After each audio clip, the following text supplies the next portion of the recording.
Warning: this video contains graphic content of a possible dystopian future. If this content causes you abnormal levels of fear or anxiety, please call your governor, senator, or congressional representative and inform them that their constituents are requesting that they petition to end this system.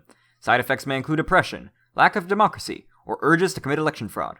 This remedy may not have any effect on Republicans. Chaos erupts at the Democratic National Convention as fan favorite Bernie Sanders was denied the presidential nomination by superdelegates who chose to align with Hillary Clinton. Despite winning a majority of the votes thanks to a last-minute blowout in California, these elected officials have instead decided to hand the nomination to the once frontrunner. Clinton now faces the prospect of losing the general election due to disillusioned Sanders supporters who view her as part of the same establishment who just handed Clinton the party's nomination what some voters are calling a coronation. An estimated 30% of Sanders voters have declared themselves as Bernie or bust, announcing their intention to either vote for the equally anti-establishment Donald Trump or not to vote at all. Today marks the first time that Democratic Party superdelegates, who represent about 15% of all delegates, have influenced the outcome of an election since their introduction in 1984.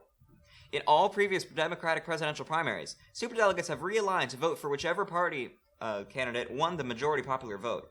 In 2008, they were predicted to be the deciding factor between Barack Obama and Hillary Clinton, but Obama built a last-minute lead, flipping the superdelegates and clinching the nomination, just as Sanders had done up till today. We go to our correspondent in Washington, Peter Kerr, for more.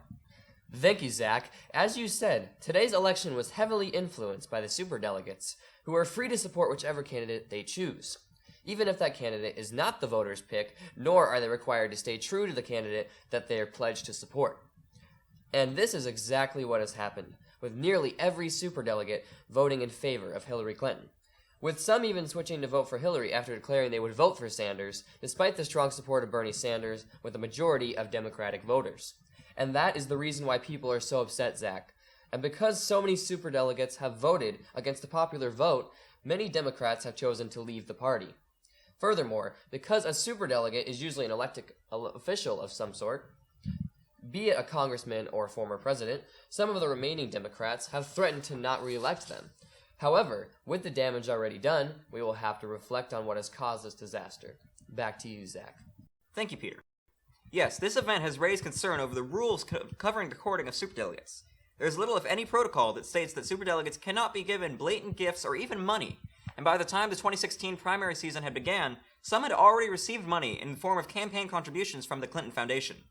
Additionally, there is no guarantee that superdelegates will vote for the candidate that promised to, and the Democratic Party has drawn further fire due to a comment that the chairman, Debbie Wasserman Schultz, made about the purpose of superdelegates. To quote Representative Schultz, "Unpledged delegates exist really to make sure that party leaders and elected officials don't have to be in a position where they're running against grassroots activists." This has been interpreted by many as meaning that the superdelegates' purpose is simply to override anti-establishment campaigns like Sanders in favor of party-chosen candidates. The fact that this was the exact outcome today has caused many to predict the downfall of the Democratic Party following this election cycle.